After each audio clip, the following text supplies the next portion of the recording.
ठीक है? अब होगा जैसे मैं बतला रहा हूँ कि भारतीय प्रशासन वर्चुअली जो है स्थान आधारित है, क्षेत्र आधारित है।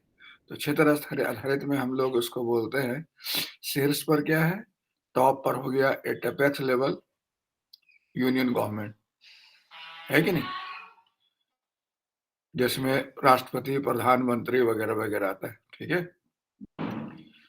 यूनियन गवर्नमेंट कहते हैं। अब यूनियन एडमिनिस्ट्रेशन भी कहिए, गवर्नमेंट भी बोलिए। तो यूनियन गवर्नमेंट बोल रहे हैं तो इसका मतलब पॉलिटिकल एक्जीक्यूटिव के बारे में बोल रहे हैं, और एडमिनिस्ट्रेशन के बारे में बोल रहे हैं, इसका मतलब हुआ ब्यूरोक्रेसी के बारे में बोल रहे हैं, है कि नहीं? तो आप देखते हो चीफ कैबिनेट सेक्रेटरी जो हो गया वो एडमिनिस्ट्रेशन का हिस्सा हो गया, और प्राइम मिनिस्टर, प्रेसिडेंट वगैरह सब गवर्नेंस का हिस्सा हो गया। मतलब यूनियन लेवल पर आप इसको कह सकते हो। फिर स्टेट लेवल पर क्या हो गया? स्टेट लेवल पर आपने देखा, ठीक है? स्टेट लेवल पर आपको मिल गया एडमिनिस्ट्रेशन, गवर्नेंस दोनों, यहाँ भी दोनों है, स्टेट गवर्नमेंट एंड एडमिनिस्ट्रेशन, ठीक है?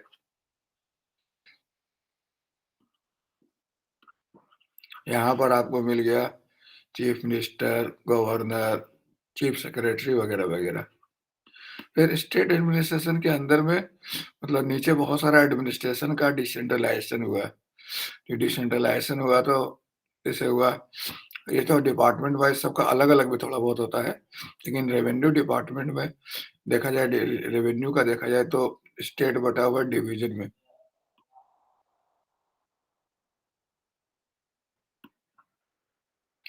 डिवीज़न बटा हुआ है डिस्ट्रिक्ट में।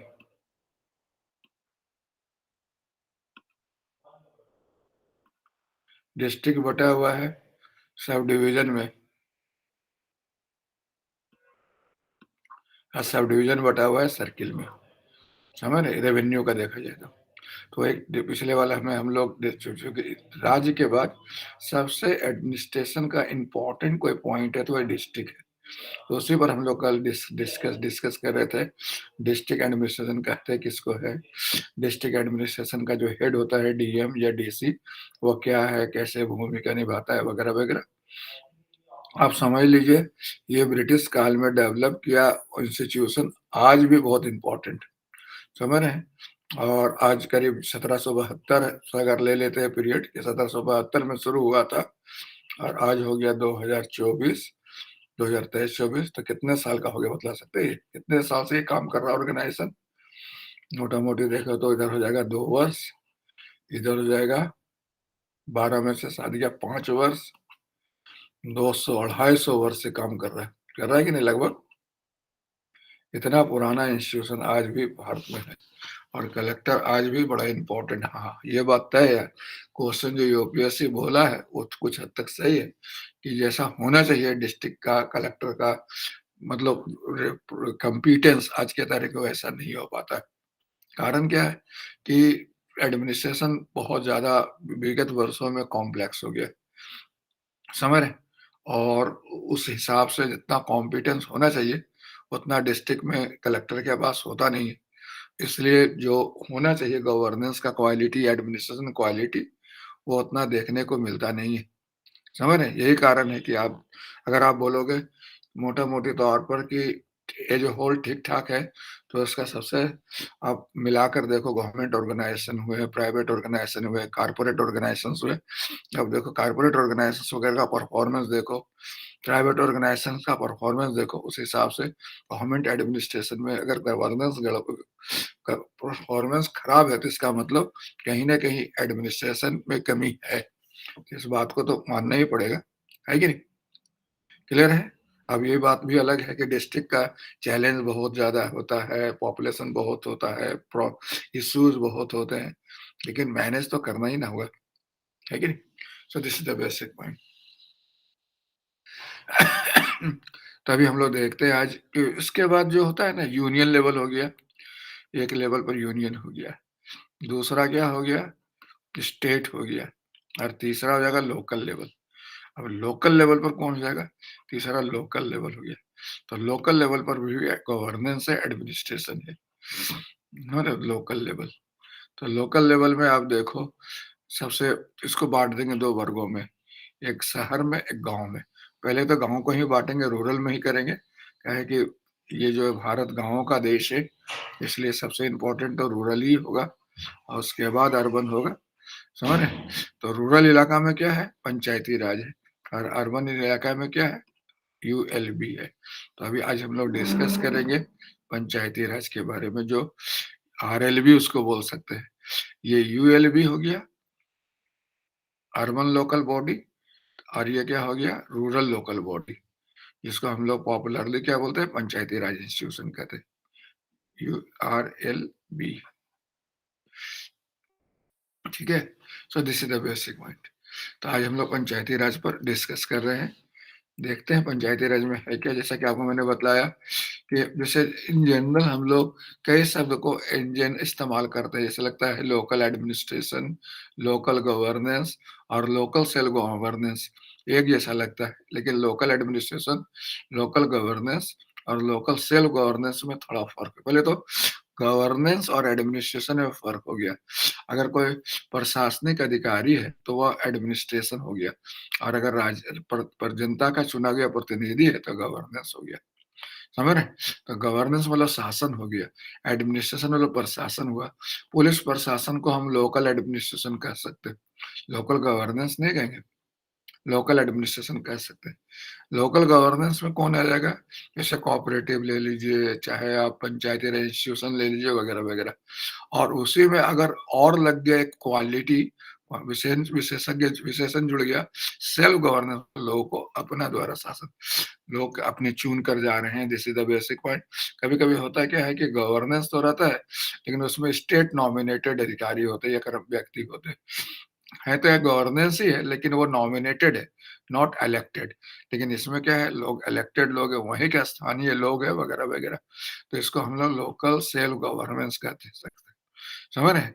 तो आप देखिए, तीनों लगता है कि जैसा, लेकिन तीनों में फर्क है। एडमिनिस्ट्रेशन तो जनरल हुआ जहां पर एक्सक्यूशन होना है लोकल लेवल पर, गवर्नेंस मतलब टोटल प्रोसेस होना है शासन का, और सेल्फ गवर्नेंस वहां के स्थानीय लोगों द्वारा होना है। जैसे अगर हम बोले कुछ महीने में 73वां 74वां संविधान संशोधन जो है, लोकल सेल्फ गवर्नेंस की दिशा में बहुत सॉलिड माइलस्टोन, क्योंकि इसने पंचायती राज और नगर पालिका को संवैधानिक दर्जा देकर उसको बहुत ताकत प्रदान किया, है कि नहीं?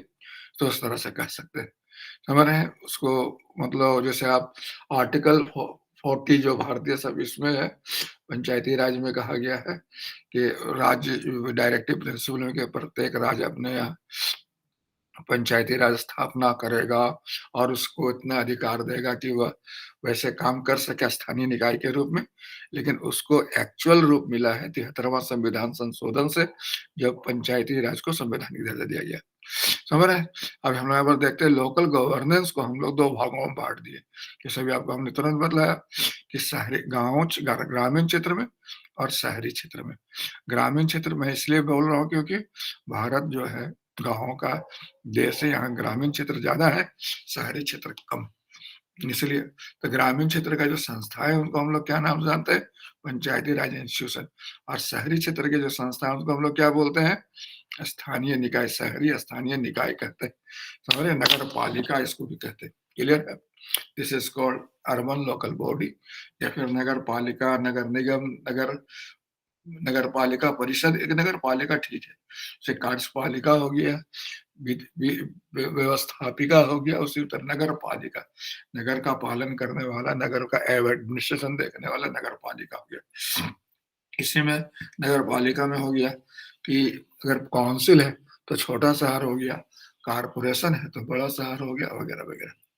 तो पंचायत हो गया, बहुत सा तो नगर पंचायत भी होता है, समझ रहे? 73वां संविधान संशोधन में उसका ये प्रावधान किया गया कि जो ट्रांजिशनल जगह होगा उसमें क्या होगा, नगर पंचायत होगा, clear? So this is the basic point. तो इसी पर हम लोग अभी देखते हैं। जब हम पंचायती राज की बात बोलते हैं, शहरी स्थानीय निकाय की बात बोलते हैं, तो उसमें एक केवल वो शासन का इकाई मात्र नहीं है, बल्कि उसके माध्यम से हम कई उद्देश्यों को साध रहे होते हैं, है कि नहीं? जैसे भारत में पंचायती राज को ही ले लिया जाए, तो भारत में पंचायती राज जो है वह वैसे तो कहलाता है शहरी ग्रामीण क्षेत्रों का स्थानीय शासन। हो गया कि नहीं हो गया? लेकिन इसके साथ अगर देखा जाए तो इसके और भी कई डायमेंशन है। तो सबसे पहला डायमेंशन क्या है कि डेमोक्रेटिक डेमोक्रेटिक डिसेंट्रलाइजेशन, यानी लोकतांत्रिक विकेंद्रीकरण का जरिया है पंचायती राज इंस्टीट्यूशन, या पर्याय है आप बोल सकते हो। समझ, जैसे कि बलवंत राय मेहता ने डेमोक्रेटिक डिसेंट्रलाइजेशन का सुझाव दिया था और उसी के आलोक में पंचायती राज की स्थापना की गई थी। दूसरा, इसे हम बोलते हैं पंचायती राज को, तो स्थानीय स्वशासन इकाई है जो बिजली, पानी, सड़क वगैरह वगैरह छोटे-छोटे कार्यों को मैनेज करने के लिए, जो स्थानीय महत्व के कार्यों को महत्व करने के लिए बनाया जाता है।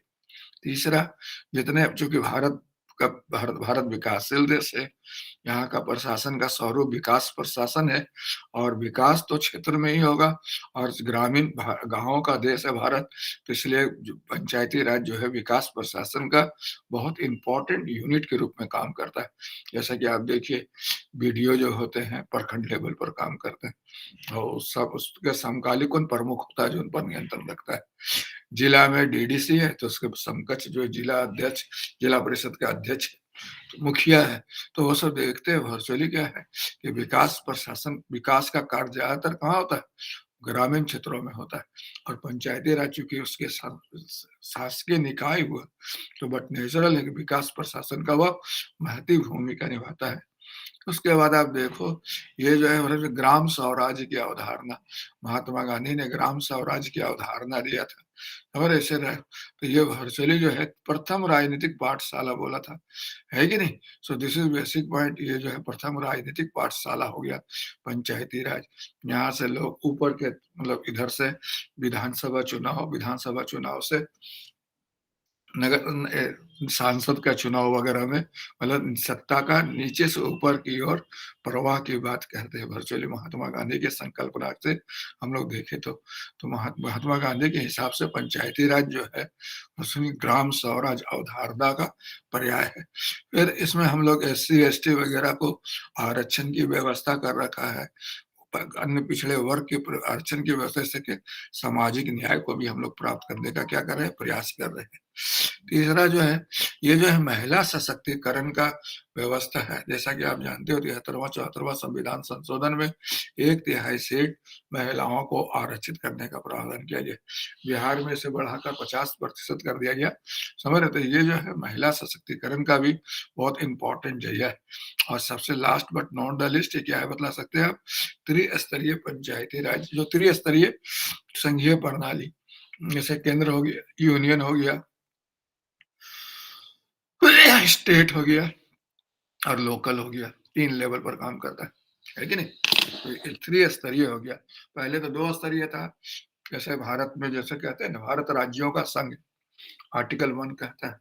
क्लियर? अनुच्छेद 152 में क्या है? राज्यों का नाम हो गया। लेकिन 243 के आगमन से क्या हो गया? स्थानीय निकाय आ गया। तो इस प्रकार क्या हो गया कि आज जो भारत की हम बात करेंगे तो आर्टिकल 1, आर्टिकल 152 और फिर आर्टिकल 243, ये तीनों अगर जोड़ दे तो भारत कैसा बन जाता है? त्रिस्तरीय ढांचा बन जाता है। समझ रहे कि नहीं समझ रहे?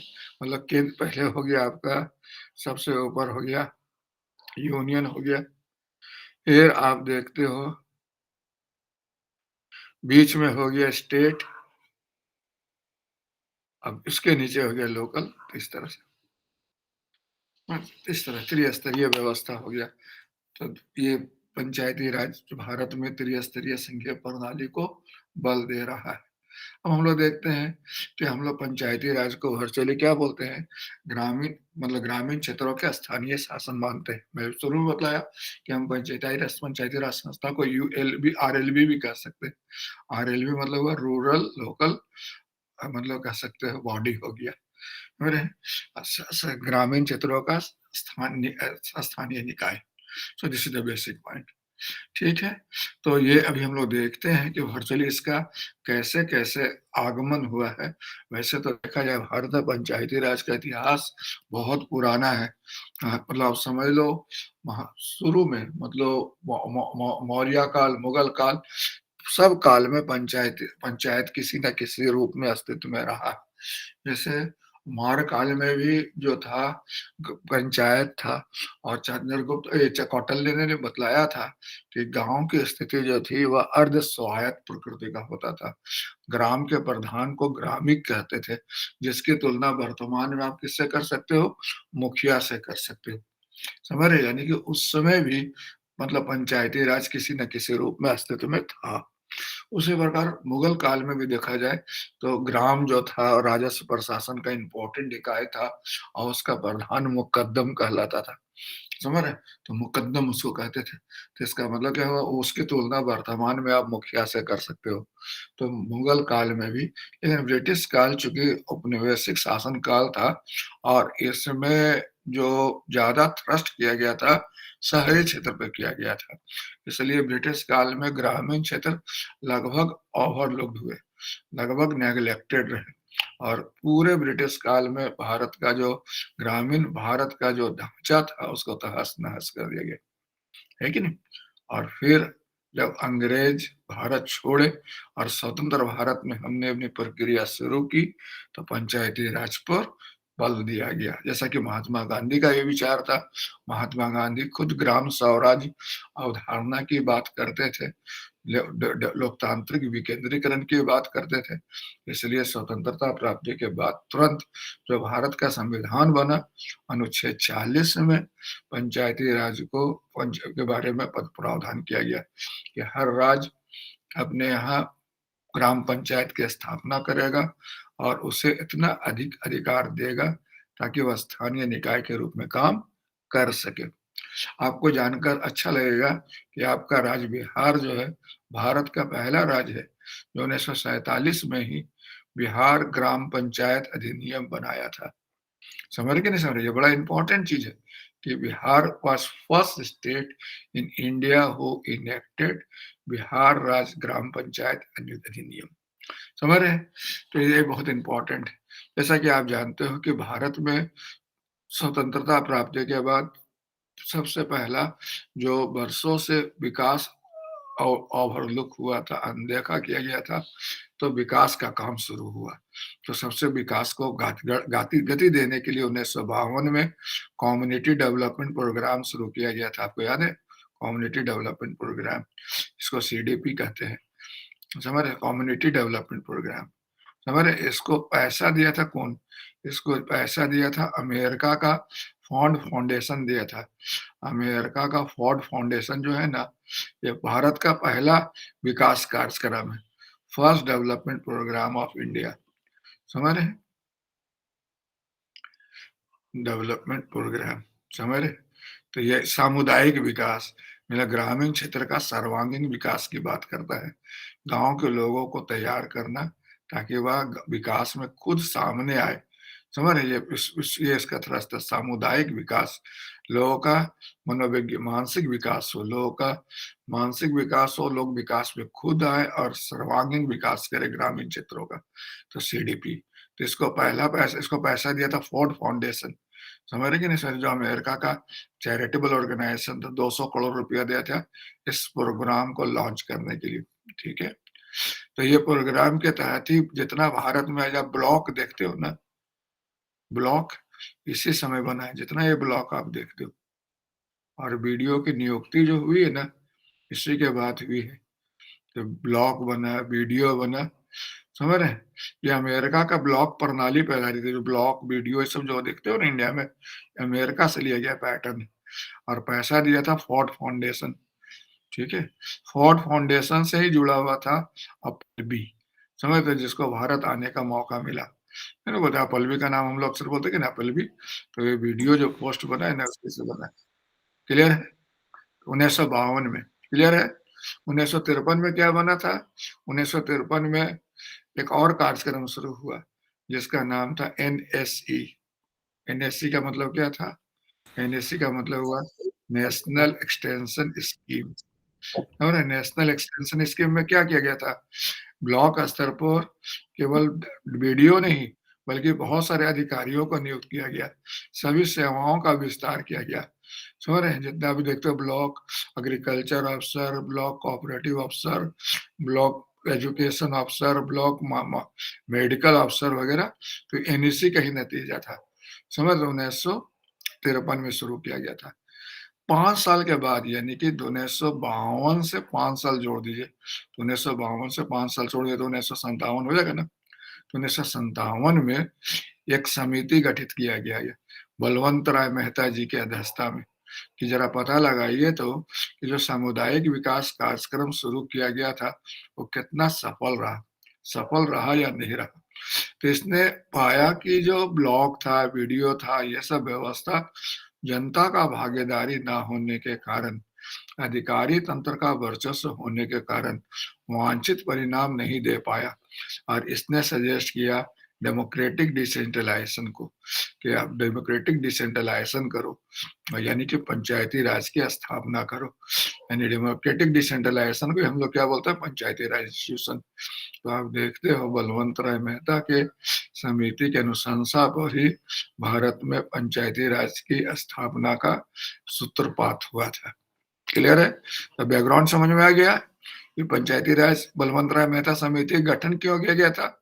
1952 में सामुदायिक विकास कार्यक्रम के उपलब्धियों का समीक्षा करने के लिए। और उसने क्या पाया?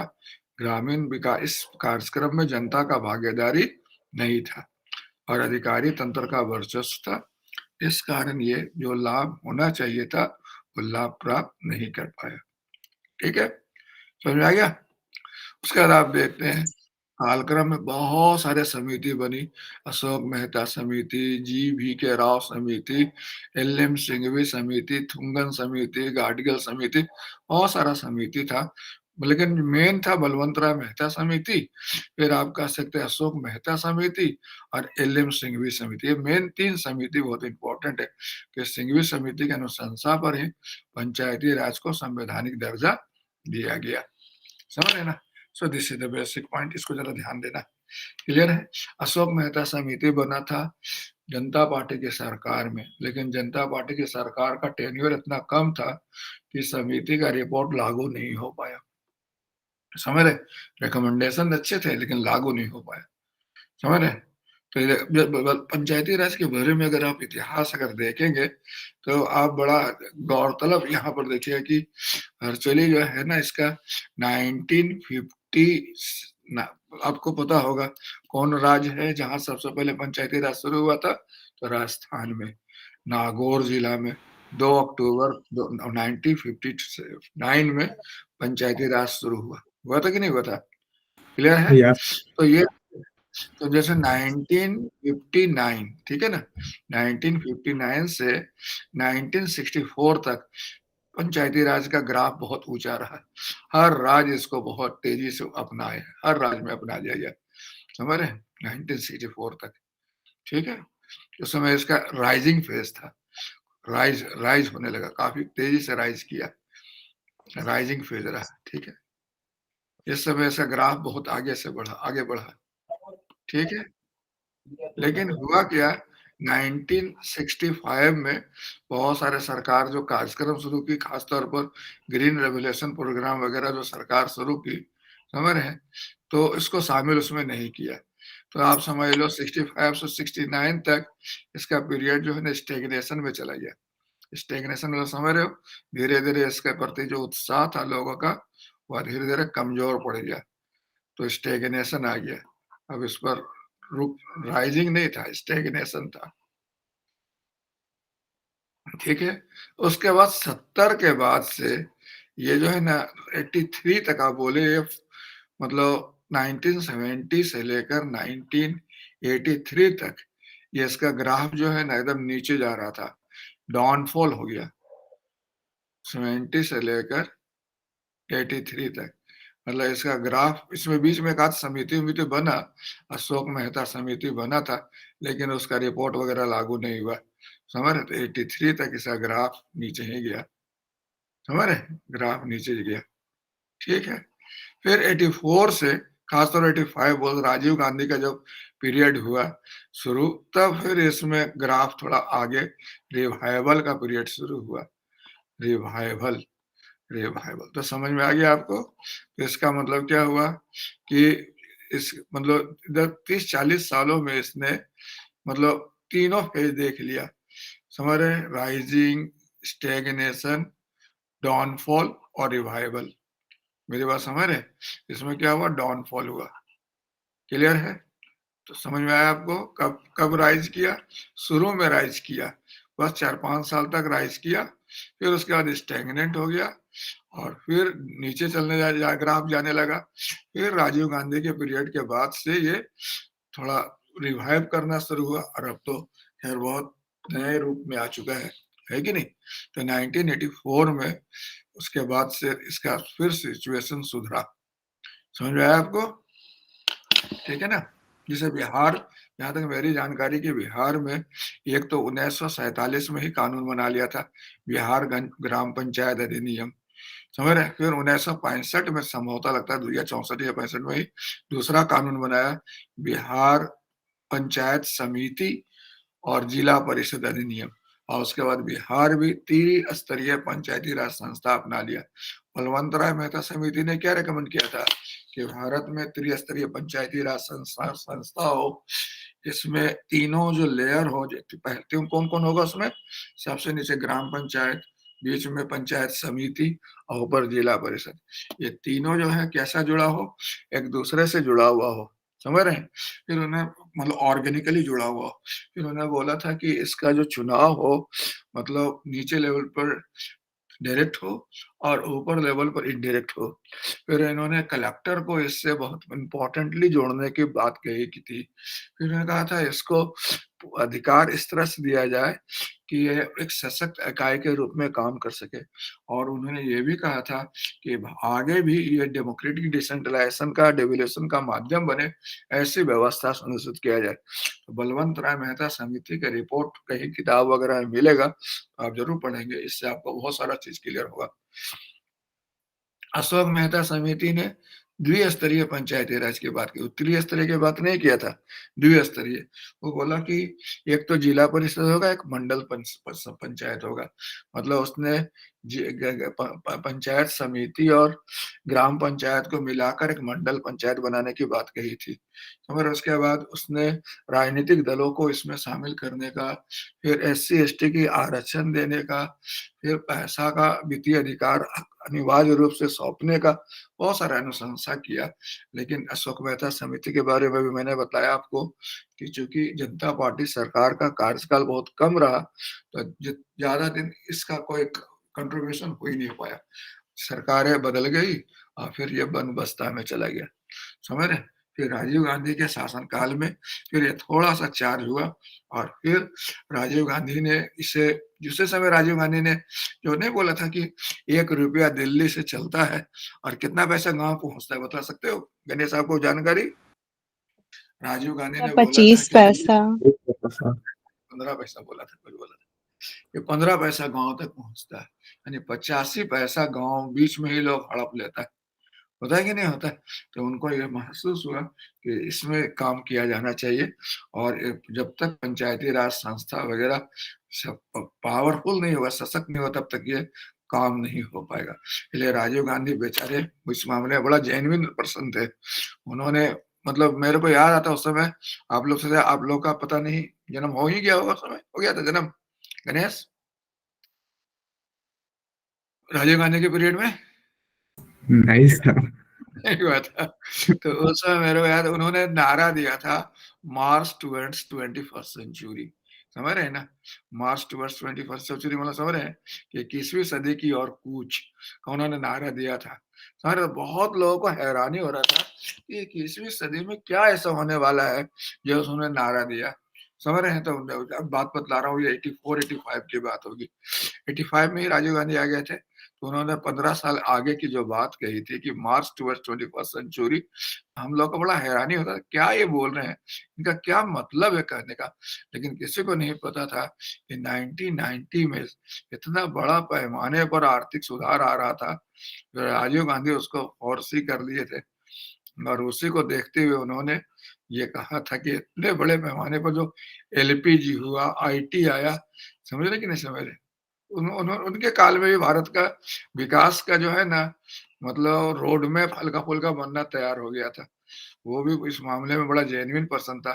मतलब उन्होंने टेक्नोलॉजी मिशन बनाया और दलहन हुआ, सूचना प्रौद्योगिकी हुआ, तेलहन हुआ।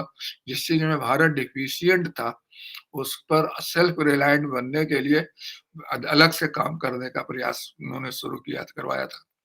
समझ रहे हैं? तो उनका तो इस मामले में था, he was very visionary person. By the way he was not good politician.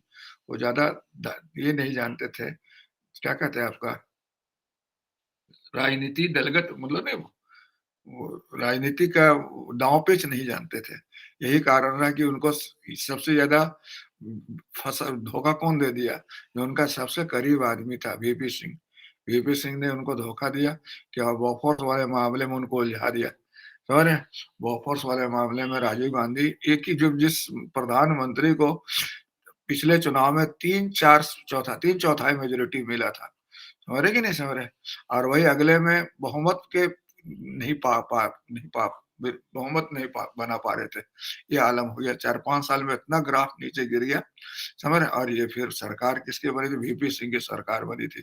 समझ रहे? तो वीपी सिंह जो सरकार बनाए इन्होंने भी सबसे पहले तो राजीव गांधी 64वां संविधान संशोधन विधेयक लाए और पंचायती राज को संवैधानिक दर्जा देने का प्रयास किए। लेकिन राज्यसभा में उनका बहुमत नहीं था, इसलिए विधेयक पारित नहीं हो पाया। फिर वीपी सिंह की सरकार ने इसको लाने की कोशिश किया, वो भी काम नहीं आया, समझ रहे? फिर नरसिम्हा राव की सरकार ने इस पर काम किया, समझ रहे? वीपी सिंह के बाद और कौन बने थे प्रधानमंत्री? नरसिम्हा राव, यस। नरसिम्हा राव की सरकार ने गुजराल की सरकारें बनी थी, कुछ दिन रही थी। गुजराल तो लगता है इस देवगौड़ा के बाद बना था। चंद्रशेखर की सरकार बनी थी। चंद्रशेखर जी भी कुछ कोशिश किए लेकिन वो भी नहीं कर पाए। तो फिर अंत में पीवी नरसिम्हा राव की जो सरकार आई, इसने इस पर थॉरोली वर्कआउट किया और उन सब चीज़ों को आइडेंटिफाई किया जिस पर गतिरोध था। उन सब का बैठकर समाधान करवाया, उस पर समाधान ढूँढा और फिर 73वां संविधान संशोधन विधेयक लाया, जो 92 में पास हो गया और बन गया कानून और 73वां संविधान संशोधन अधिनियम 1992 कहलाया। इस जो संविधान को जो पंचायती राज को संवैधानिक दर्जा देने वाला अधिनियम बना। तो इस मामले में सबसे अगर इम्पोर्टेंट कंट्रीब्यूशन किसी का रहा तो पीवी नरसिम्हा राव सरकार का रहा, जिसने संविधान संशोधन विधेयक पारित करवा कर पंचायती राज को संवैधानिक दर्जा दिलवा दिया। क्लियर है? फिर 1996 में जो शुरू में जो कानून बना था उसमें अनुसूची 5 के जो 5 के बहुत सारे 10 राज्य थे। समझ जहाँ जनजाति लोग थे वहाँ पर इसको लागू नहीं किया गया था।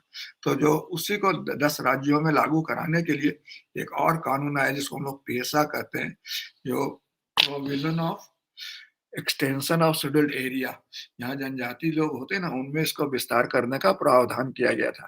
तो 1996 में इसको लाया गया और उन राज्यों में भी जहाँ जनजाति ज़्यादा थे, वहाँ इसको लागू करने का प्रावधान किया गया। तो आप ज़रा डेवलपमेंट्स देखो, पहला राजीव गांधी सरकार, फिर दूसरा वीपी सिंह सरकार, फिर चंद्रशेखर भी कोशिश किए, फिर नरसिम्हा राव सरकार ने इसको एक्चुअली अंजाम दिया और 73वां संविधान संशोधन से इसे पारित कराया। समझ रहे हैं? और फिर जो है इसको 96 में थोड़ा विस्तार किया गया और इसमें पंचायतों जनजातीय क्षेत्र में इसे बढ़ाने का प्रावधान किया गया। अभी 1 मिनट में मैं आता हूँ, तब तक आप इसको नोट करो, तुरंत आता हूँ।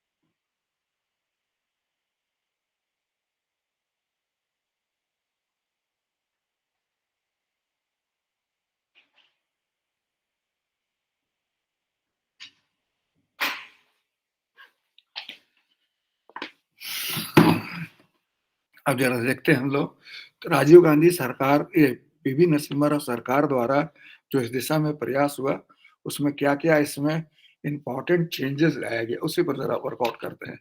तो सबसे इम्पोर्टेंट चीज़ जो है, वर्चुअली क्या है जो देखिए, इसने भारतीय संविधान में भाग 9 जोड़ा, ये सबसे बड़ा इनका क्वालिटी है। दूसरा इसने आर्टिकल 243 से 243 ओ में पंचायती राज का विभिन्न प्रावधान किया और 11वां अनुसूची भी जोड़ा गया है, जिसमें पंचायती राज को अनुच्छेद 243 जे के तहत 29 कार्यात्मक विषय दिया गया है। ये 3 बहुत इम्पोर्टेंट चीज़ हुआ। पहला भाग 9, दूसरा आर्टिकल 243 से 243 ओ के बीच में विभिन्न प्रावधान, फिर 11वीं अनुसूची जिसमें 29 विषय कार्यात्मक पंचायती राज को दिया गया है। तो आप ये आर्टिकल को ज़रा याद कर सकते हैं। अच्छा, आर्टिकल 243 में क्या है? पंचायती राज की ग्राम पंचायत और जितने भी संस्था सबको परिभाषा दी गई है। 243 ए में क्या किया गया है? ग्राम सभा का प्रावधान किया गया है कि 2-3 गाँवों को मिलाकर ग्राम सभा बनाया जाएगा, जिसमें जितने भी लोग वस के व्यस्क होंगे, वो लोग उसके सदस्य बनेंगे, समझ रहे हैं? और वो जो होंगे, चुनाव करेंगे जिससे पंचायती राज का गठन होगा। तो सबसे तीसरा में है पंचायती राज का मतलब संरचना, तो त्रिस्तरीय संरचना होगा। पहला क्या होगा आपका? पहला होगा आपका ग्राम पंचायत, दूसरा होगा पंचायत समिति और तीसरा होगा जिला परिषद। फिर इसका गठन कैसे होगा? इसका अनुच्छेद 243 सी में किया गया है। गठन होगा जो ऊपर वाले, जैसे ऊपर कौन हो गया? सबसे ऊपर हो गया जिला परिषद।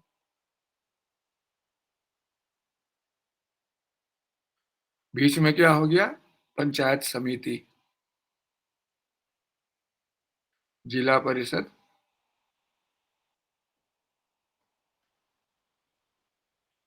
पंचायत समिति, पंचायत समिति और तीसरा हो गया ग्राम पंचायत। ये 3 स्तर हो गया ना? तो इसमें इसने कहा गया कि ये दोनों में सदस्यों का चुनाव डायरेक्ट होगा।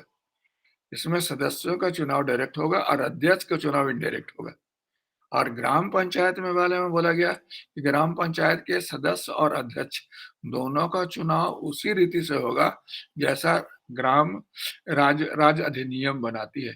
एक्चुअली इसमें कहा गया था कि हर राज्य अपने यहाँ 1 साल के अंदर कानून बनाए, क्योंकि पंचायती राज जो है राज्य सूची का विषय है और 73वां संविधान संशोधन राज्य सूची के विषय पर केंद्रीय अधिनियम है।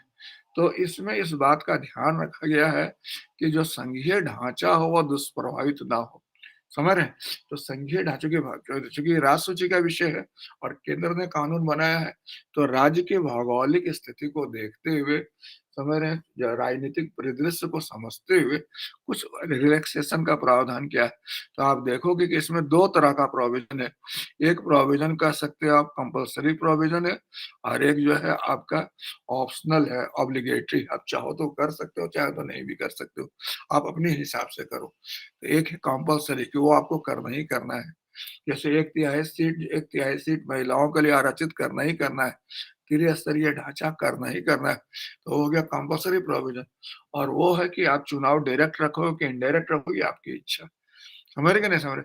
तो ये जो है जैसे यहाँ पर कहा गया कि वर्चुअली जैसे महिलाओं को आरक्षण जो आप 50% बढ़ा दिया, आपकी इच्छा पर है। वैसे इसने 33% ही कहा था। फिर आप अगर ओबीसी को आरक्षण देना चाहो तो आपकी इच्छा, इसमें ओबीसी का आरक्षण का नहीं।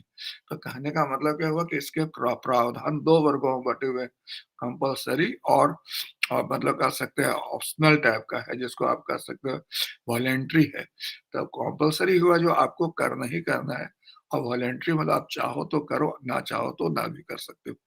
तो इस प्रकार आप देखते हो कि इसमें जो दो ऊपर वाले 2 स्तर पर चुनाव जो होगा, सदस्यों का चुनाव डायरेक्ट होगा और अध्यक्ष और उपाध्यक्ष का चुनाव इनडायरेक्ट होगा। और नीचे स्तर पर अध्यक्ष और सदस्यों का चुनाव उसी रीति से होगा जैसा राज्य का कानून तय करेगा। इसमें जनसंख्या के आधार पर एससी एसटी का आरक्षण का प्रावधान किया गया है और महिलाओं के लिए एस जन 1/3 आरक्षण का प्रावधान किया गया है, जो अध्यक्ष पद पर भी होगा और सदस्य पद पर भी होगा। समझ रहे हैं? फिर इसमें कार्यकाल पहले जो था पंचायती राज का कार्यकाल के बारे में बड़ा गड़बड़ था। कहीं कुछ लेकिन इसमें एकदम कंपल्सरी 5 साल कर दिया गया है। समझ रहे? और कहा गया है कि वर्चुअली जो है कि इसका अगर चुनाव अगर किसी परिस्थिति में इसे विघटित किया जाता हो, तो इसे समझ रहे हैं? समय 6 महीने के अंदर इसका चुनाव कराया जाना आवश्यक है। अन्यथा क्या माना जाएगा? अन्यथा ये होगा कि वर्चुअली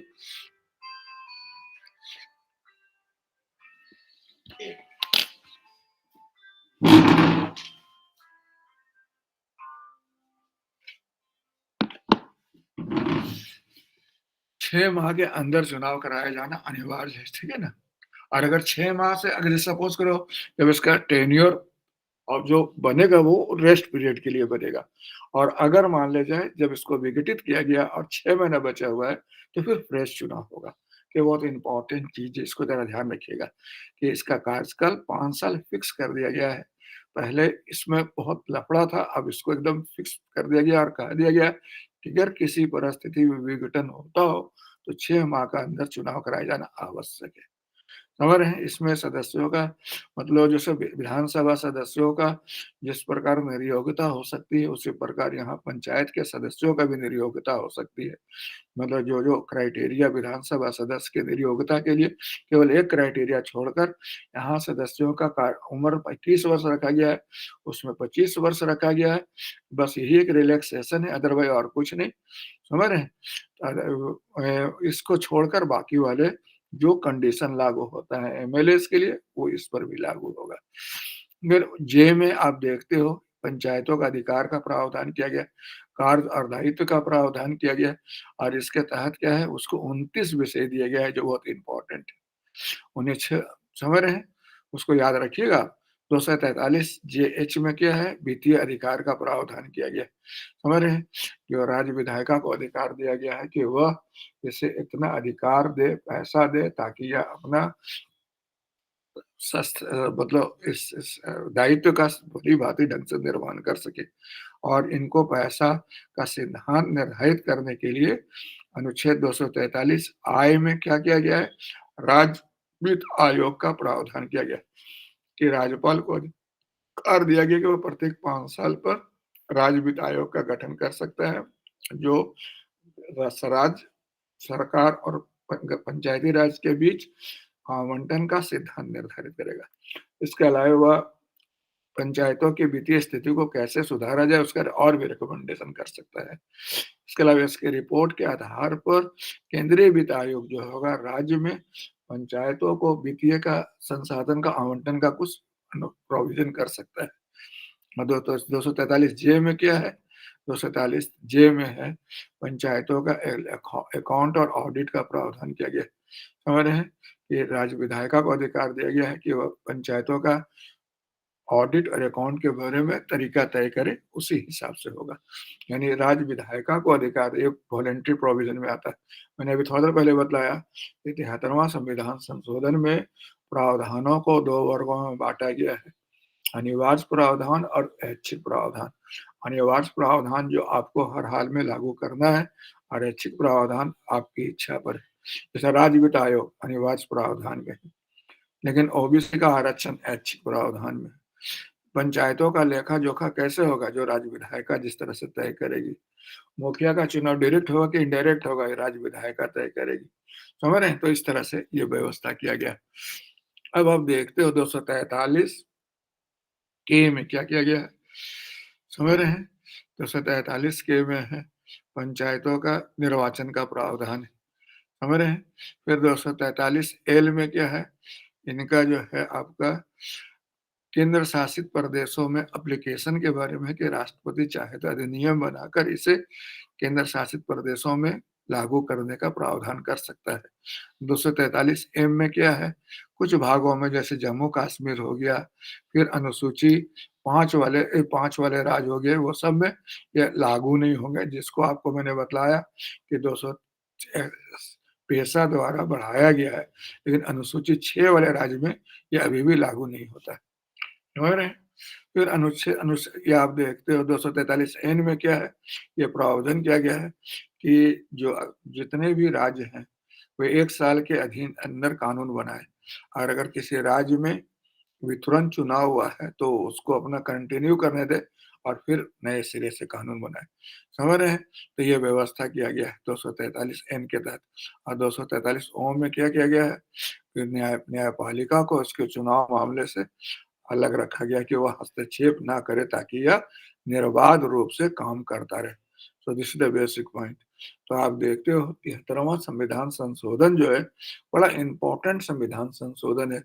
इसने पंचायती राज को संवैधानिक दर्जा दिया, इसने 9वीं अनुसूची भाग 9 जोड़ा, इसमें 11वीं अनुसूची जोड़ी, 29 कार्यात्मक विषय दिया। ये जो है अनुच्छेद 40 को व्यवहारिक रूप दिया, ये वास्तविक रूप दिया। यह पंचायती राज को पहले जो गैर न्यायगत हिस्सा था, नॉन जस्टिसेबल था, अब उसको न्यायगत भाग के अंतर्गत ले आया कि अगर आप कोर्ट में जा सकते हैं इसको लागू करवाने के लिए। फिर इसने जो लोकतांत्रिक विकेंद्रीकरण के प्रक्रिया को सही मायने में आकार देने का प्रयास किया है। ये जो है मतलब रिप्रेजेंटेटिव डेमोक्रेसी को पार्टिसिपेटिव डेमोक्रेसी में बदलने का प्रयास किया है। इस मायने में ये बहुत इंपॉर्टेंट प्रोविजन है 73वां संविधान संशोधन। आपको मैं बतलाया कि हर राज्य को बोला गया था कि आप अपने यहाँ कानून बनाइए। जरा बिहार में देख ले, मैंने अभी थोड़ा देर पहले बताया कि बिहार पहला राज्य है जो 1947 में ही अधिनियम बना चुका था, बिहार ग्राम पंचायत अधिनियम। फिर दूसरा में भी थोड़ा 61 में बना था, यस याद है कि बिहार जब बलवंत राय मेहता समिति की अनुशंसा पर बिहार में पंचायत समिति और जिला परिषद अधिनियम बना 1961 में। और फिर भारत बिहार में भी क्या हो गया, त्रिस्तरीय पंचायती राज हो गया। ग्राम पंचायत तो पहले से था, पंचायत समिति भी प्रावधान कर दिया गया और जिला परिषद भी कर दिया गया, तो बिहार भी त्रिस्तरीय कर दिया। फिर जो 73वां संविधान संशोधन आया तो बिहार ने भी 1993 में बिहार पंचायत अधिनियम बनाया, हमारे 1993 में। फिर 2006 में बिहार पंचायत अधिनियम आया, जिसमें महिलाओं का आरक्षण जो है 50% बढ़ाने का प्रावधान किया गया। समझ रहे हैं? इस प्रकार अगर आप देखोगे कि हर साल इस अधिनियम में थोड़ा बहुत हमेशा चेंज होते रहता है, उतना सिग्निफिकेंट नहीं रहता है, लेकिन आप देखोगे कि हर साल कुछ ना कुछ बदलते ही रहता है इसमें। लेकिन 2006 का जो कानून था बड़ा इंपॉर्टेंट है, समझ रहे हैं? तो दिस इज बेसिक पॉइंट जो अभी आपको यहाँ पर देखना है। अभी जरा हम लोग यहाँ पर देखते हैं, थोड़ा इसका और खुलासा करते हैं कि वर्चुअली क्या है कि जो बिहार का ही यहाँ डिस्कस करेंगे, आपके लिए ज्यादा इंपॉर्टेंट वही होगा। समझ रहे हैं कि जैसे बिहार में क्या है, त्रिस्तरीय पंचायत, जो नया पंचायती राज त्रिस्तरीय, जिसमें ग्रामीण स्तर पर क्या है, ग्राम पंचायत है। इसमें जनसंख्या कितना रखा गया है, 7,000 आबादी रखा गया है, समझ रहे हैं? और उसमें मतलब क्या है, प्रत्येक 500 जनसंख्या पर एक पंचायत सदस्य का, ग्राम पंचायत सदस्य का प्रोविजन रखा गया। समझ रहे कि नहीं समझ रहे? तो this is the basic point. इसमें मुखिया का ही प्रावधान है, उप मुखिया का ही प्रावधान है, और ये भी कहा गया है कि मुखिया और उप मुखिया को क्या कहते हैं, 2/3 बहुमत से प्रस्ताव पारित करके हटाया भी जा सकता है। क्लियर है? समझ में आया आपको? हेलो? फिर अभी आप देखिए बिहार का यस सर। कानून में, और बिहार के कानून में देखिए कि ग्राम सभा है सबसे नीचे, फिर ऊपर मुखिया हो गया, फिर बिहार में ग्राम रक्षा दल का प्रावधान किया गया है, समझ रहे हैं, जिसका पर दलपति होते हैं, जिनमें लोग फिर उसके बाद ग्राम कचहरी का प्रावधान किया गया, जिसके प्रधान सरपंच और उप सरपंच होते हैं। तो पता नहीं अभी ग्राम रक्षा दल है या नहीं है, लेकिन प्रावधान इस कानून में है। क्लियर है? लेकिन ग्राम कचहरी तो है, सरपंच उप सरपंच वगैरह तो है, जो देखने को मिलता है। ठीक है? फिर ब्लॉक लेवल पर क्या आप देखते हो, ब्लॉक लेवल पर क्या देखते हो, ब्लॉक लेवल पर जितने कौन कौन शामिल होते हैं, पंचायत समिति है ब्लॉक लेवल पर, उसमें कौन शामिल होते हैं, जितने मुखिया हैं सब सम्मिलित होंगे, फिर एमपी एमएलए भी सम्मिलित होंगे, एमएलसी भी सम्मिलित होंगे, फिर प्रत्येक 5,000 के जनसंख्या पर सदस्य चुने जाएंगे, जो प्रत्यक्ष निर्वाचन से चुने जाएंगे। इसका प्रधान कौन कहलाएगा, प्रमुख कहलाएगा, और वीडियो क्या होगा इसका, सीओ होगा। तो वीडियो इसका सेक्रेटरी हो गया, सीओ नहीं सेक्रेटरी, और हेड हो गया कौन, चेयरपर्सन प्रमुख हो गया। क्लियर है? अब जिला लेवल पर क्या देखते हो, जिला लेवल पर देखते हो जिला परिषद हो गया, समझ रहे हैं? जिसमें क्या होगा, जितने प्रमुख है सब सम्मिलित होंगे इसमें, फिर एमपी एमएलएस भी आएंगे, एमएलसी भी आएंगे, और प्रत्येक 50,000 जनसंख्या पर एक सदस्य उनके आएंगे, समझ रहे हैं? और इसका जिला परिषद का अध्यक्ष जो होगा वो इसका हेड होगा, और डीडीसी क्या होगा, इसका सेक्रेटरी होगा। पहले डीडीसी पूरा करता धरता होता था, लेकिन पंचायती राज के आगमन से उसका स्थिति थोड़ा कमजोर हो गया, समझ रहे कि नहीं समझ रहे? अब आप देखो, अब क्या हो गया यहाँ पर, जो चुनाव का प्रोविजन क्या रखा गया है बिहार में, तो ग्राम पंचायत का चुनाव क्या होगा, डायरेक्ट होगा, मुखिया और सदस्यों का चुनाव डायरेक्ट होगा, समझ रहे हैं? फिर पंचायत समिति में प्रमुख का चुनाव इनडायरेक्ट होगा, समझ रहे कि नहीं समझ रहे? और मेंबर का चुनाव डायरेक्ट होगा। फिर जिला परिषद में भी वैसे ही प्रावधान किया गया है कि अध्यक्ष का चुनाव इनडायरेक्ट होगा और सदस्यों का चुनाव डायरेक्ट होगा, समझ रहे हैं? यहाँ पर देखिए एससी एसटी और बैकवर्ड क्लास, इसके रिप्रेजेंटेशन पॉपुलेशन के आधार पर आरक्षण का व्यवस्था किया गया। अब 50% आरक्षण किसको दिया गया है, महिलाओं को बिहार में दिया गया है, ठीक है? इसके अलावा और क्या देखते हैं यहाँ पर, इनका कार्यकाल 5 साल है, और अगर किसी कारण से इसको भंग किया जाता तो 6 महीना के अंदर में फिर से चुनाव कराने का प्रावधान। फिर इसका कार्य क्या है, जो 2006 के कानून में बदला गया सो है, और वित्तीय व्यवस्था क्या है, जो 2006 के कानून में बनाया गया है सो है। तो यानी कार्य क्या होगा, जैसे होगा विकास का कार्यक्रम बनेगा कहाँ, आप लागू कहाँ होगा, विकास का कार्यक्रम लागू का पंचायत समिति पर, समझ रहे हैं? पंचायत समिति द्वारा लागू होगा, क्रियान्वयन होगा ग्राम पंचायत स्तर पर, और मॉनिटर कौन करता है, जिला परिषद करता है। तो जिला परिषद सुपरवाइजरी बॉडी हो गया, एग्जीक्यूटिव बॉडी कौन हो गया, पंचायत समिति, और नीचे वाला जो हो गया वहाँ ग्राउंड लेवल हो, ग्रास रूट हो, वहां पर वो क्रियान्वयन होता है।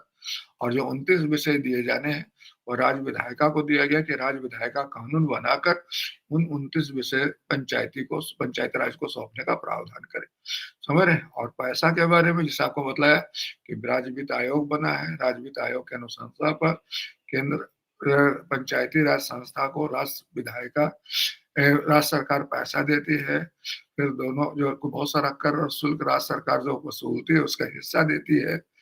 फिर आपका राज्यपाल भी विशेष हित में पंचायती राज वित्त आयोग को काम दे सकते हैं इसके लिए, फिर निधि बनाने का भी, स्थापित करने का भी रिकमेंड कर सकता है। और केंद्रीय वित्त आयोग भी राज्य वित्त आयोग की रिपोर्ट पर पंचायत ग्राम राज्यों को ग्राम पंचायती राज के लिए कुछ पैसा दे सकते हैं। तो इस तरह का प्रावधान किया गया है 73वां संविधान संशोधन में। क्लियर है कि नहीं क्लियर है? अब यहाँ पर देखते हैं पंचायती राज पर कंट्रोल कौन कौन रखता है। तो सबसे पहला कंट्रोल तो रखते हैं कौन, सबसे पहला कंट्रोल रखता है राज्य विधानसभा। विधानसभा को अधिकार है, विधानसभा जो जितना भी आपने विधायी सदस्य पढ़ा होगा, अधिनियम बनाकर, प्रश्न पूछकर, समझ अध्यादेश लाकर, ये सब तरीका से कंट्रोल करती है बजट के माध्यम से। दूसरा कौन है, प्रशासनिक नियंत्रण, प्रशासनिक नियंत्रण डीएम वगैरह कंट्रोल रखता है, समझ रहे हैं? राज्य सरकार नियंत्रण रखती है। तीसरा वित्तीय नियंत्रण, बजट के माध्यम से कंट्रोल होता है। चौथा न्यायिक नियंत्रण, न्यायपालिका, अगर विधि का उल्लंघन इनके द्वारा होता हो, हमारे सत्ताधिकार का अतिक्रमण किया जाता हो, तो फिर न्यायपालिका भी इस पर नियंत्रण रखती है। और अल्टीमेटली जनता का नियंत्रण तो रहता ही रहता है कि 5 साल पर जनता को अधिकार है कि वह जो है उनको चुन सकती है या फिर बाहर का रास्ता दिखला सकती है। तो इस तरह से 5 तरह का कंट्रोल होता है किस पर, पंचायती राज संस्था पर। पहला विधायिका द्वारा, दूसरा कार्यपालिका द्वारा, तीसरा बजट के द्वारा, चौथा न्यायालय द्वारा, पांचवा जनता द्वारा। इस तरह से 5 तरह का कंट्रोल है। जो आपने पढ़ा होगा ना विधायी नियंत्रण, हमने पढ़ाया था उसमें पेपर 1 में कि बहुत सारा तरीका है जिसके द्वारा विधायिका प्रशासन पर नियंत्रण रखते, सब वही समझ आ जाएगा। फिर जो कार्यकारी नियंत्रण पढ़ाया था वो भी आ जाएगा कि नीति बनाकर, कार्मिक प्रबंधन द्वारा, वित्तीय प्रबंधन द्वारा, जांच पड़ताल कराकर वगैरह वगैरह, उस तरह से प्रशासनिक नियंत्रण में। अब वित्तीय नियंत्रण तो बजट वाला हो गया, पैसा देना, पैसा पर नजर रखना, पैसा बच गया वापस ले लेना वगैरह वगैरह। और न्यायिक नियंत्रण में क्या होता है, न्यायपालिका नियंत्रण रखती है जब विधि का उल्लंघन हुआ हो, अधिकार क्षेत्र का अतिक्रमण हुआ हो, त्रुटि हुआ हो किसी भी पार्ट में, उसमें फिर जनता को तो आप जानते हैं कि जनता का अधिकार तो अल्टीमेट है कि वो चूँकि उन्हीं का संप्रभुता है, वो जिसको चाहे रखे, जिसको चाहे बाहर करे। 5 साल बहुत ज़्यादा से ज़्यादा आप रह सकते हैं। समझ, this is the basic point. अब यहाँ पर देखते हैं हम लोग कि पंचायती राज का अभी भी हालत बहुत अच्छा नहीं है। इसका कारण क्या है? इसका कारण यही है, सबसे पहला कारण क्या है कि अभी जितना अधिकार होना चाहिए उसका हस्तांतरण नहीं हुआ है, जितना अधिकार का हस्तांतरण नहीं हुआ है। फिर नौकरशाही अभी भी बहुत ज़्यादा कंट्रोल रखती है। फिर पैसा नहीं है, एडुकेट फंड नहीं है उसके पास। पैसा के मामले में राज्य सरकार पर निर्भरता रहती है। समझ रहे हैं? और फिर जो है वित्तीय अधिकार का प्रयोग करने में भी उदासीन रहते हैं, क्योंकि ज़्यादातर आज के अदारे में होता क्या है ना कि चार चार बहुत ज़्यादा प्रेशर रहता है। अगर आप पैसा लिए तो बहुत तरह का लोग आप पर इन्फ्लुएंस डालने लगते हैं, तो उसमें गबन होने का चांसेस ज़्यादा रहता है। ये अधिकारी लोग या कर्मचारी लोग पैसा छूते ही नहीं है। पैसा आया और लौट गया, हमारे नहीं इस्तेमाल करना चाहिए, उसमें फँसने का चांस होता है। फिर ग्राम सभा को कोई अधिकार दिया ही नहीं है। ग्राम सभा केवल एक रिप्रेजेंटेटिव व्यवस्था के रूप में रह गया। समझ रहे हैं? फिर अब देख रहे हैं कोऑपरेटिव बन गया, नगर पालिका बन गया और भी बहुत सारा समानांतर इकाई भी साथ-साथ बनते जैसे डीआरडीए वगैरह-वगैरह। फिर कमज़ोर इंफ्रास्ट्रक्चर, जितना स्ट्रॉन्ग होना चाहिए अभी नहीं है। अब तो थोड़ा-थोड़ा बिहार में सुधर गया। जब शुरू में चुनाव हुआ था तो कितना हिंसा हुई थी, कितने बड़े पैमाने पर रक्तपात हुआ, बहुत लोगों को दबाने की कोशिश किया गया, गरीब लोगों को, दलित लोगों को, अब धीरे-धीरे महिलाओं को, अब धीरे-धीरे थोड़ा सुधरा है। अब तो खैर बिहार में पंचायती राज बहुत शानदार है, उसका यहाँ आपको पता लग जाएगा कि बिहार पंचायती राज के मामले में बिहार पर एक अलग पहचान है। ये भारत का अग्रणी राज्य, इसने महिलाओं को 50% आरक्षण दे रखा है वगैरह-वगैरह। फिर इसके बाद नक्सलवाद पर देखिए बिहार में नक्सलवाद लगभग खत्म ही हो गया पंचायत के आगमन के बाद। महिला सशक्तिकरण को आयाम मिला, सामाजिक न्याय को आयाम मिला, मतलब एससी एसटी वगैरह को। फिर अब पंचायती राज के आगमन की वजह से गाँव की तकदीर बदल गई। अब देखते हो गाँव में सड़क, सामुदायिक भवन, स्कूल, सब हॉस्पिटल सब धीरे-धीरे डेवलप हो रहा है। तो लोगों के मनोविज्ञान पर भी प्रभाव पड़ा, साइकोलॉजिकल। लोगों को लगने लगा कि नहीं भी है, मतलब हम अधिकार संपन्न हैं। फिर जैसे गाँव में बहुत तरह का बुराइयाँ चलती है, उससे विरुद्ध लड़ने का भी एक अवसर मिला है, मंच मिला है। समझ रहे हैं कि नहीं समझ रहे हैं? सब नशाखोरी हुआ, चाहे आप जुआखोरी हुआ, जुआ होता है ना? या फिर अस्पृश्यता हुआ, फिर नारी उत्पीड़न हुआ, ये वगैरह-वगैरह। फिर मौन क्रांति, आज गाँव में जाइएगा तो आप देखिएगा कि मौन क्रांति टाइप का है। ऊपर से न वो नज़र नहीं आएगा, लेकिन जाके देखें तो बड़ी परिवर्तन होगा। इधर हाल में अगर आप गाँव गए होंगे, आप लोग तो जाते ही रहते होंगे, देखते होंगे पहले के गाँव और अब में बहुत फ़र्क हो गया। मतलब लोगों के सोचने का तरीका में फ़र्क हो गया। लोगों का जीवन स्तर में बदलाव आ गया। मतलब एकदम धीरे-धीरे इसने पूरे काया पलट कर दिया और ग्रामीण शहर संबंध भी बदल गया। अब ग्रामीण और शहर के बीच में कोई ख़ास डिफ़रेंस लगता भी नहीं है। थोड़ा आबादी स्कैंटी हो गया तो गाँव हो गया, और नगर नगर से गाँव सटा-सटा है तो शहर हो गया। अब ऐसा कोई बहुत डिफ़रेंस नहीं है। अदरवाइज़ वो इंफ्रास्ट्रक्चर जो शहर में धीरे-धीरे गाँव में पहुँच रहा है, वो तौर-तरीका, रहन-सहन, खान-पान भी अब गाँव वाले भी शहर जैसा ही अख्तियार करते जा रहे हैं। गाँव के बच्चे भी शहर में पढ़ने आते हैं, समझ रहे हैं? और रेस्तरां में बैठते हैं, घूमते हैं, फिरते हैं। अब ऐसा कोई बहुत डिफरेंस नहीं है, बहुत डिफरेंस घट गया है। रूरल अर्बन कंटिन्यूटी आज तो पता ही नहीं लगता है कहाँ गाँव शुरू होता है, कहाँ शहर शुरू होता है, सब मिलते जा रहा है लगभग। है कि नहीं? तो दिस इज़ बेसिक पॉइंट जो पंचायती राज के आगमन से हुआ कि मौन क्रांति, साइलेंट रेवोल्यूशन है। आप पूरे गाँव, पूरे भारत का देख सकते हैं आप। अभी तो आईटी वगैरह के आगमन से और भी बहुत तरह का डायरेक्ट डेवोल्यूशन ऑफ पावर है, बहुत सारा मामले में उनको केंद्र से डायरेक्ट पैसा मिलने लगा है, अधिकार मिल रहा है, तो और ज़्यादा बेहतर कर रहे हैं। और बहुत मतलब कह सकते हैं कि भारत में जो महात्मा गांधी ने ग्राम स्वराज्य की जो धारणा रखी, सोची होगी, अब धीरे-धीरे रियलाइज़ हो रहा है। क्लियर है? आज मैंने आपको एक टॉपिक कराया पंचायती राज वाला टॉपिक। कल मैं आपसे इस टॉपिक पर क्वेश्चन पूछूंगा, इसमें आपको रियली बहुत क्वेश्चन मिलेगा। मैंने कलेक्टर पर भी क्वेश्चन बहुत ज्यादा नहीं लाए, क्वेश्चन और नहीं था क्या? बस वही 2-3 तो क्वेश्चन था। है सर क्वेश्चन, लेकिन सर मतलब कि जिला नियोजन समिति से जोड़ कर है जिला मतलब। नियोजन वाला में अगले क्लास में होगा। जो 74वां संविधान संशोधन पढ़ेंगे ना, तो उसमें जिला नियोजन समिति और महानगर नियोजन समिति का प्रोविजन है, तो उसमें आपको वहां पर कराएंगे, अभी नहीं कराएंगे, उसमें कराएंगे। ठीक है देन, तो कल ओके मिलते हैं अपने समय पर, फिर और भी टॉपिक देखते हैं। क्लियर? आप लोग भी पढ़िए थोड़ा। Okay sir. ओके ठीक है देन, मिलते हैं। Thank you sir. Welcome welcome.